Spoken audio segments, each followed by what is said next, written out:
Hey, what's up, OOT runners? This is going to be a tutorial on title file SRM, which is basically an implementation of stale reference manipulation, which can apply the all the attributes of the save file used for the title screen cutscene to your current save file, which means you're going to get 14 hearts, you're going to get a magic meter, basically every item in your inventory. Not all the highest upgrades, but it's super useful for certain speedruns, No Wrong Warp being one of them right now, potentially all dungeons in the near future as of the time of this video, and whatever else. So the first thing you need to do is make sure that your file name is correct. It's this character, 9, 7, and then this character. If you do not have this file name, it will not work. So this is your first thing to do. The next thing that you should know is that there's going to be 2 RAM watches that will be useful for us. One of them is Link's Angle. That's the one that currently reads 8000. And then the big thing right below that is a watch, which honestly I forget what it is at this point. But it is going to be useful to us. It's like going to tell us whether our heat manipulation was correct. It has something to do with the object that we are editing with SRM, or the actor, sorry, Fig. So the addresses for those 2 things are this for Link's Angle, and this for the heap correctness watch. I don't know what to call it, because I forget what it is. It's been a while, but anyway.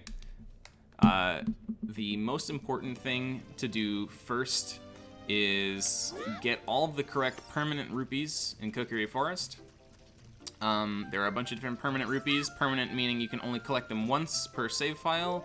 That's one. There's one behind Mito's house. There's one inside this sign. If you slash this sign right here, you want to get none of those. The only permanent rupees you should be getting are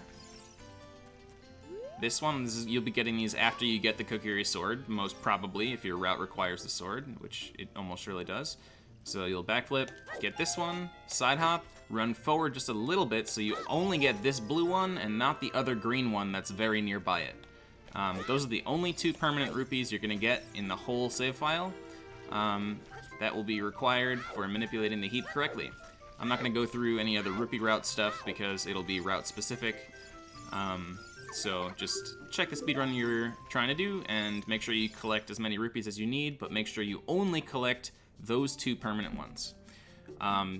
You're going to come into the shop and buy at an absolute minimum 5 Decanuts and the Deku Shield, as well as you should have the Kokiri sword. I'm just going to give myself those things because I am a cheater.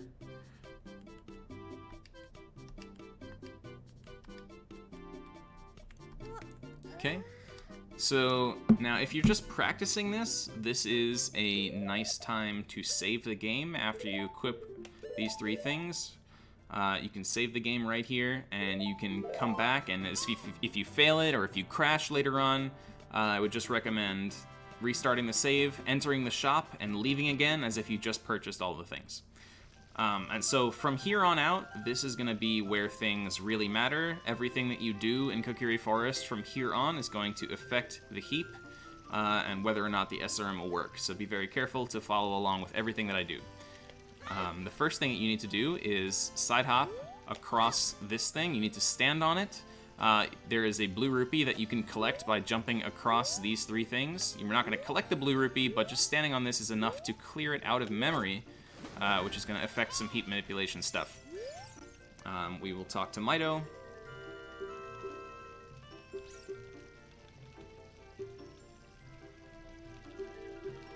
This is why you need sword and shield. Okay, and so, oh, also, what I forgot to mention was, at some point during rupee collection, you'll probably want to talk to Navi. When you do so will kind of depend on the rupee route. It might be optimal one place or another.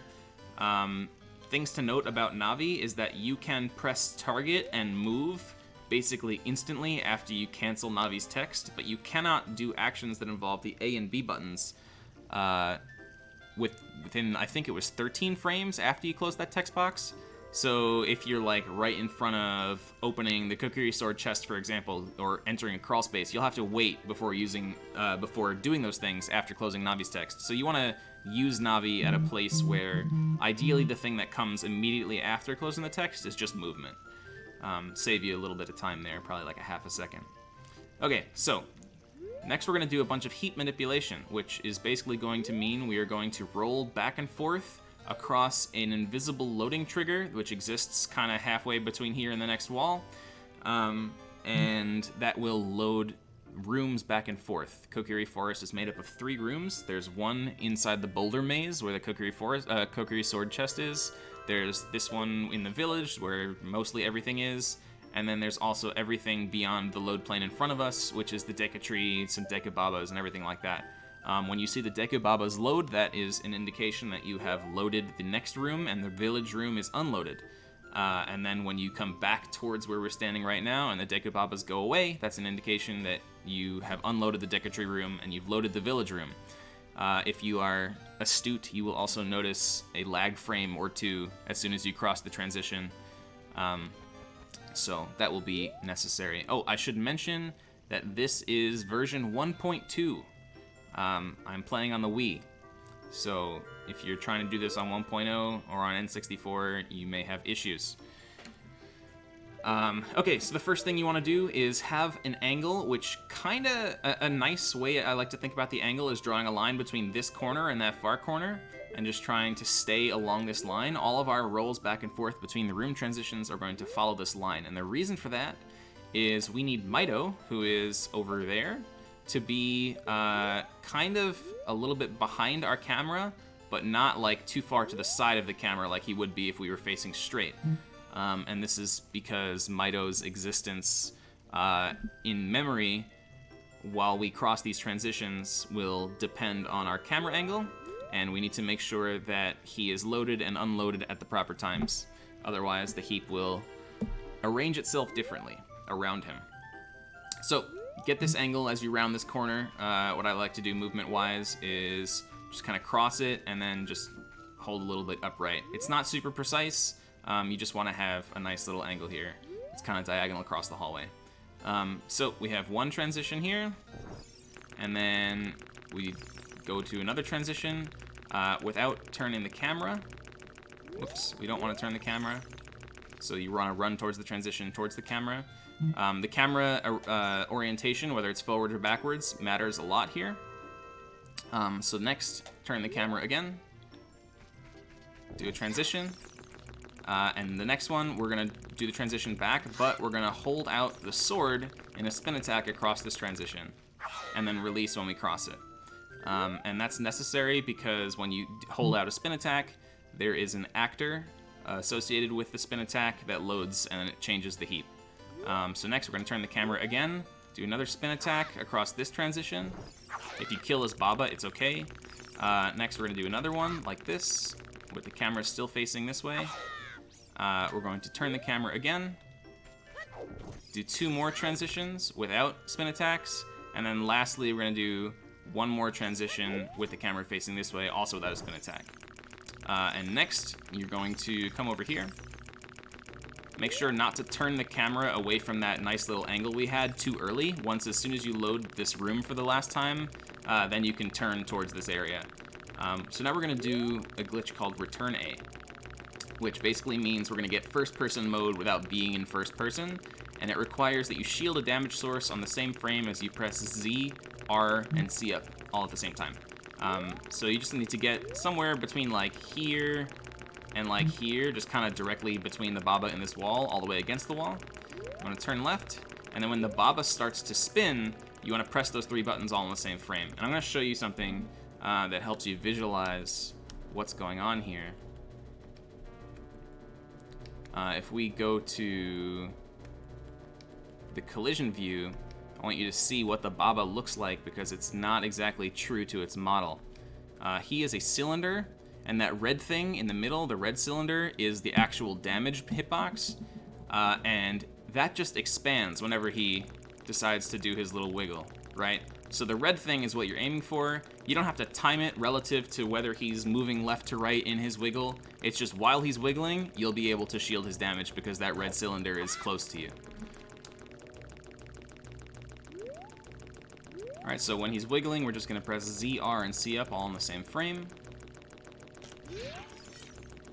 That failed. If you get, if the camera's not locked after it works, after you do it, then it did not work. Okay, so now the camera is locked even though I'm not holding Z. That's how you know it worked. Then we're gonna run forward, charge one more spin attack across this transition. Make sure you're all the way to the right here. You don't want to be towards the middle of the hallway or else the heap will not work. Okay. And also, if you notice, I charged the spin attack for a very long time there, and Link did 2 spins instead of 1. That is, aside from it just being very slow to charge your spin attack too early, because you have to move very slowly across the transition, Link will actually do a second spin if you charge it for too long, which is extra slow. So you want to try to get used to knowing exactly where those transitions are so you can press and hold B as late as possible. But the sword does need to be completely out before the actor gets spawned. Okay, so at this point, you will know if you did all the heat manipulation up to here correctly, if that last watch that we had, which reads B802 right now, if that is a 4-digit number, then you know you did it right. Basically, the first 4 digits are 0, and so the practice ROM just decides to hide them. If that's a 4-digit number, or less than a 5-digit number, then you did it. So next thing you want to do is come up to here and just side hop right a lot. Whoops, gotta pass the wall. Be careful about these first 10 side hops or so. If you walk sideways between them, then you'll probably end up side hopping into the water. But if you just barely pass this wall and start from here, then the side hops will just work out. There you go, and you can just side hop right over the water, all like that. So one thing to note is that we have return A right now, that camera glitch from the Dekababa, and if Link falls off a ledge or like jumps to grab a ledge or just basically does anything weird going in water, that glitch will go away. We need to retain that glitch all the way until this crawl space. Movement I like to do is just backwalk over this and backflip. Make sure you don't backflip from too far away over that fence, otherwise you'll land on it and then you'll likely end up falling off it, which cancels return A. Very important is that we slash this last bush right here. If something pops out of that bush and you don't get it, it's okay as long as it fully despawns by the time we're done doing this crawl space stuff over here, which it probably will. So we want to make it all the way to this crawl space. If you have not used Navi already up to this point in the run, now is your last chance to do so. You have to use Navi by this point. So now we're going to do a glitch called walking while talking, which basically means we're going to talk to this sign during the time when the camera is still in crawl space mode after exiting the crawl space. And what that's going to do is give us 2 glitches on top of each other, the walking while talking glitch and the return A glitch. So we're going to enter this crawl space, we're going to hold down and hold down right and just mash A until we get the sign text. And if you did that right, you should be able to just press a Decanut now to break out, and now we can move around freely. So what you're going to do here is target this thing, target where the sign is, and move all the way to the right corner where the fence meets the wall, and also press C up to scroll this text. You don't want to press B to scroll that text because then your sword will be out, which is bad, and you also don't want to press A to scroll that text because you will soft lock. If you press A right now, at any time, you will soft lock due to Link trying to read that sign from far away, and the sign doesn't exist anymore. Next, what you want to do is pause so that we can press A. After we do one pause, we should be able to press A. And we need to backflip over this fence. So we're going to backflip over the fence, and then we're going to start side hopping to the left. And as soon as we start doing the first side hop, we're going to release Z, and that'll stop Link from constantly facing where the sign is. And it'll basically set his angle for the rest of these side hops. If you keep holding Z, then he'll keep rotating to face the sign as you move, and we don't want that. We want to release Z within like 1 or 2 frames after we start this side hop, and then we'll have a good angle for the rest. So you have to make sure you pause here so that you can backflip, release Z, and just side hop left. Okay, so after you pass this girl, you're going to do like 3 more side hops, and then just do a side roll to the left. we're going to come over here next to this rock. And so next thing we're going to do is we're going to cancel the return A glitch, the CF glitch, which is going to leave us with only walking while talking. And the camera is going to fly away and go all the way back to the crawl space where you would normally be reading the sign, because that's how walking while talking likes to behave. The only reason the camera isn't doing that is because of return A. So when we cancel it, the camera is going to fly away like walking while talking usually does. And to cancel it, we're going to slash this rock. But we also need to pick up this rock at the same time. So we need to stand in a really particular place that allows us to both slash recoil off the rock and pick it up immediately after. And that place is, if you see the green line that's kind of on the ground right at Link's right heel behind his foot, and it kind of goes to the right and touches the corner of the rock, that's going to be the cue that I like to use anyway. You can find one yourself if you don't like it, but I like to stand so that there's a little bit of space in between Link's right heel and the end of that little green line on the floor. And it's a little bit precise. I think the working range is only a couple units, but you can get used to it pretty well because the ground texture is so dense, you can find a cue that you like. Now, if we do this correctly, basically all we need to do is press B to slash our sword, and then mash A to grab the rock. If we do this correctly, then Link will grab the rock and the camera will fly back to the crawl space. If we do it incorrectly, if we're standing too far back, like here, what's going to happen is Link is not going to be standing in a good spot to grab the rock, and so when we press A, he will jump slash instead. And the camera is still going to fly back to the crawl space. If we're standing too far forward, which is like here probably, then what's going to happen is we're going to pick up the rock successfully, but the camera is going to fly off to the side and end up looking towards the Lost Woods exit where you get Ocarina, and that's bad too. So you want to be right successfully in the middle, and you can just press B and then mash A. And so if you did it correctly, then what's going to happen is Link will have picked up the rock. He's carrying nothing right now, which is good because the rock unloaded, which is how we're going to do SRM. And the camera is back at the crawl space. So this is good. So from here, we're going to do a bunch of movement to get back towards where the Deku Babas are. I have another video, which I'm going to link in the description, that describes this movement because we're off camera right now and it's going to be hard to see. So let's just do it now.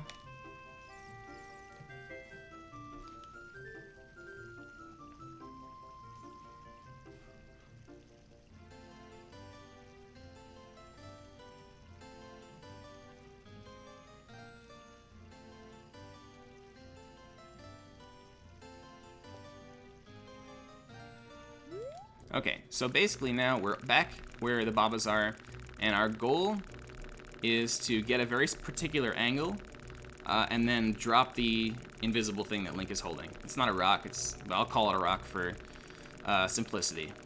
So basically what we need to do is make sure that the camera is at full distance away from you, so like not like this where Link is kind of close to the camera. You want to run forward and let the camera follow you.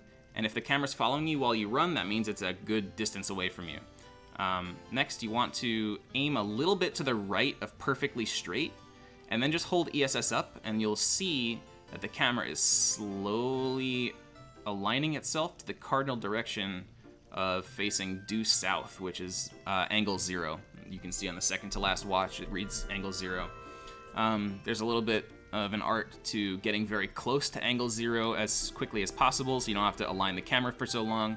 But if you just face a little bit to the right and then hold ESS up, it'll eventually align. So the next thing you want to do is, without moving at all, you're going to do a particular angle setup. I'm going to use frame advance just so I can show you.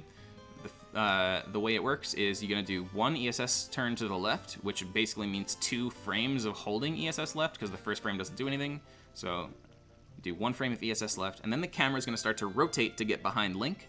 We want exactly 2 frames of that camera rotation, and it's going to be pretty subtle because the camera is only rotating a tiny bit, so make sure you get used to how this looks. So this is going to be 1 frame and 2 frames.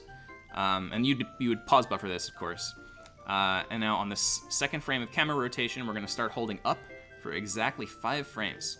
1, 2, 3, 4, 5, right? And the 5th frame is when Link actually starts to look like he's running instead of walking. He starts kicking up his back foot like that. And then you're going to just release to neutral and let Link settle. The next thing you're going to do is once he stops moving, hold straight to the right into the wall. And what this is going to do is Link is currently a tiny distance off the wall, and he's going to move into the wall, which means the camera is going to turn a tiny bit. And it's going to give us the exact offset we need, so that when we face directly down now, the next thing you're going to do is just flick down or ESS down or whichever you prefer. We're facing angle 8090. And you should see that angle actually doubled in the lower watch. The lower watch at this point should read 8020 and then a copy of Link's angle. And that's how you know that everything is successfully done up to this point. So if it reads 8090, then you have done everything correctly. And all you have to do is press R to drop the rock. Now, what I'm going to do is show a couple little backups for these angles. Thank you, Kieran and Cruxer, for showing me these. The original angle setup was by me, but these guys have figured out ways to make it more lenient. So apparently, if you do 1 ESS turn to the left, and then you accidentally wait 3 frames of camera rotation instead of 2, that's 1, 2, 3. Instead of 5 frames of holding up, you'll want to do 6 frames of holding up. So that's 1, 2, 3, 4, 5, 6. And then release to neutral, and then that's the same thing, just hold right, release, and then hold down, and we have 8090, which is correct. Another thing you can do is if you do the camera correctly, so ESS left, 2 frames of rotation, but you accidentally hold up for 6 frames instead of 5, 1, 2, 3, 4, 5, 6, you can hold straight down for 1 frame, and then release, and then hold to the right again, like normal, and then hold straight down, or flick straight down, or ESS straight down, and you'll get the right angle. So those are 3 ways to do it. The first way I mentioned should probably be the way that you strive for, since it requires the fewest amount of pause buffering, I think. But anyway, once you have this angle via any one of those 3 ways that I just said, 8090, you're going to just press R to drop the rock. And now at this point, this is the very last time you can make a save state before you press R to drop the thing, where it will still work, because GZ saves the effects, or it saves everything on the heap except for the effects of SRM, and the effects of SRM are set after you drop the rock. So we're going to press R to drop, and now we're going to go over here, and we want to run this way. And we're going to jump across and land right around here.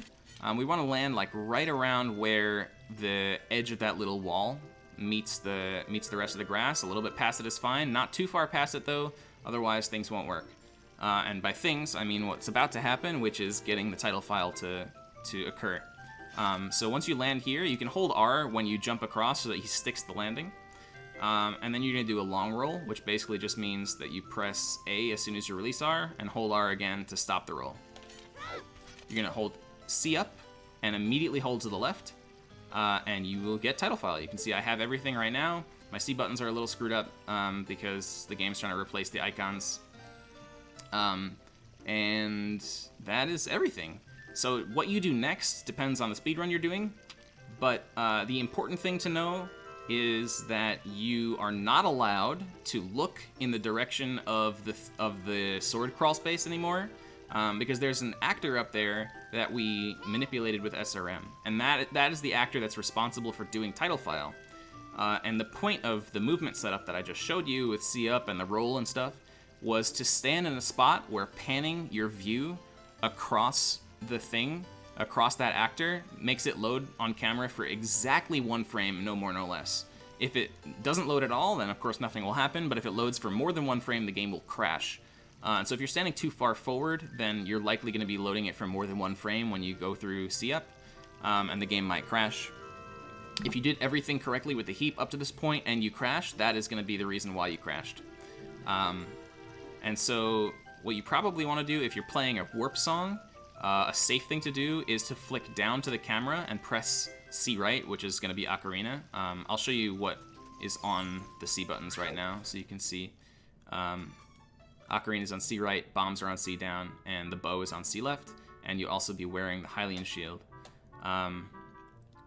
So that is basically everything that you're going to need to know to do this trick successfully. If you have any questions, feel free to message me on Discord or just ask in a YouTube comment or something. And I hope this was useful to you. So thanks for watching.